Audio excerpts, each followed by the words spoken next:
Müsabakımızda mahallemizden Abdülhamid Topçu ve Muhammed Ömer.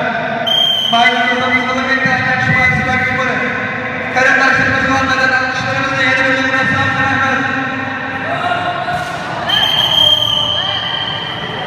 Musabaka'ya havası oldu.